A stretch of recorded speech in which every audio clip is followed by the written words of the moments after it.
जय श्री कृष्णा। स्वागत है आपका सारथी त्रिशला के साथ। होली का त्यौहार पूरे साल भर का एकमात्र ऐसा त्यौहार जिस दिन हमारे इर्द गिर्द महाशक्तियां विद्यमान होती हैं।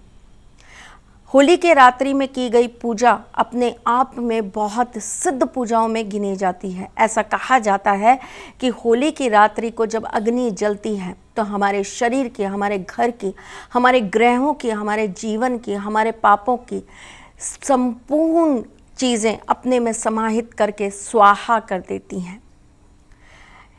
भक्त प्रहलाद को इसी होली की अग्नि में जलाने की कोशिश की गई थी, पर उनकी पवित्रता के कारण, उनकी सकारात्मक सोच के कारण, उनके विश्वास और उनकी भक्ति के कारण अग्नि भी उनका कुछ नहीं बिगाड़ पाई थी। जबकि होलिका, जिसे यह वरदान प्राप्त था कि उसे अग्नि छू भी नहीं पाती थी, उस अग्नि ने होलिका को स्वाहा कर दिया था।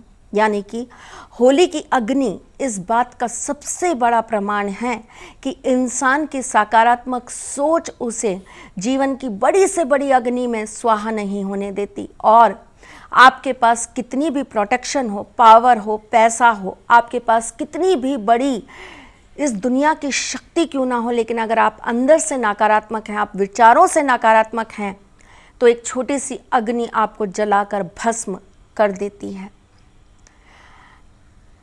होली की पूजा विशेष रूप से अलग अलग प्रांतों में अलग अलग तरीके से की जाती है।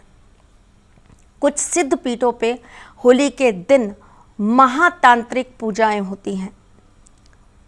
अघोरी, तांत्रिक, नागा बाबा, बहुत सारे सिद्ध पुरुष आज के रात्रि में पूजन कर कर अपनी सिद्धियां हासिल करते हैं। आप और हम जैसे छोटे मोटे लोग आज की रात्रि में छोटे छोटे उपाय करके अपने ग्रहों को, अपने जीवन के काल चक्र को शांत करने की कोशिश करते हैं। होली की अग्नि में पूजन करने के कुछ नियम होते हैं। क्या आपको ये नियम पता है? नहीं तो चलिए मैं आपको बता देती हूँ।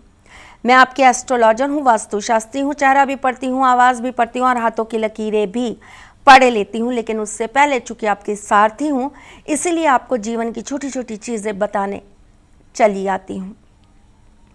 आज हम जिस चीज़ को आपको बताने आए हैं वो ये कि होली की पूजा करने से पहले किन किन नियमों को मानना चाहिए और किन किन बातों का ध्यान रखना चाहिए।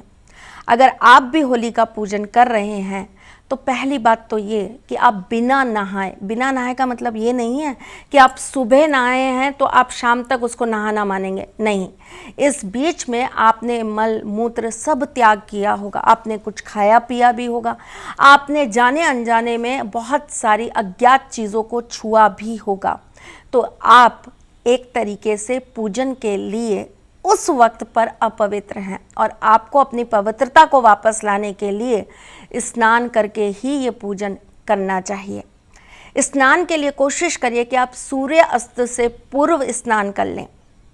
स्नान करते वक्त आपके पानी के अंदर आप कोई शुद्धिकरण की चीज़ ज़रूर डाल दीजिए, जैसे कि हल्दी, जैसे कि कपूर, गोमूत्र, गंगाजल या फिर केसर। अगर आप होलिका पूजन के लिए जा रहे हैं तो आपको ये विशेष रूप से ध्यान रखना चाहिए कि उस दिन आपको प्याज, लहसुन, मीट, मच्छी नहीं खानी है।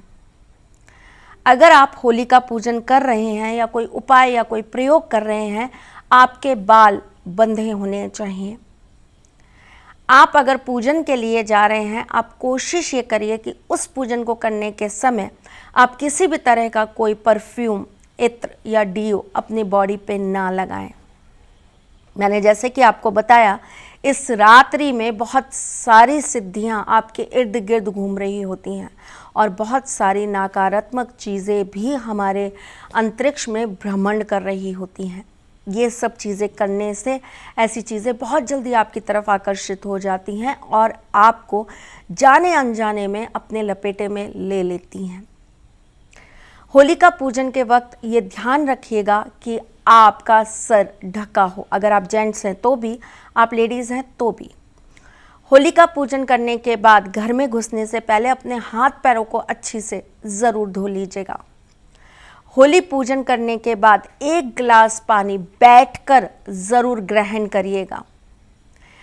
होली पूजन के वक्त ये बात बिल्कुल ध्यान रखिएगा कि आपने किसी भी तरह के मदिरा का पान ना किया और होली पूजन के बाद भी आप किसी तरह के मदिरा का पान ना करें, यानी कि शराब इस दिन पीना पूर्णतः निषेध होता है। बहुत बड़ी पूर्णिमा है, इस दिन सत्यनारायण जी की पूजा की जाती है, तो आप भी अपने घर के अंदर सत्यनारायण भगवान का दिया ज़रूर लगाइएगा और उनकी पूजा ज़रूर करिएगा।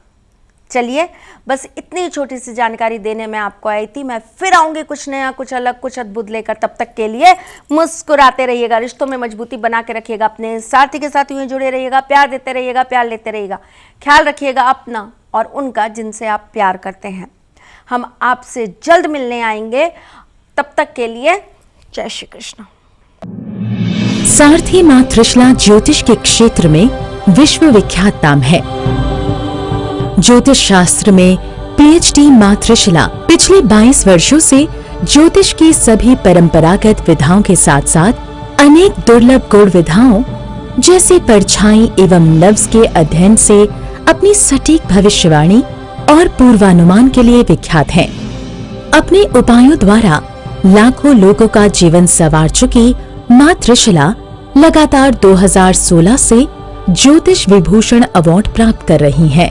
साल 2018 में उन्हें उत्तराखंड के मुख्यमंत्री त्रिवेंद्र सिंह रावत ने ज्योतिष विभूषण अवार्ड से सम्मानित किया था और साल 2016 में उन्हें राजस्थान में बेस्ट एस्ट्रोलॉजर के अवार्ड से नवाजा जा चुका है।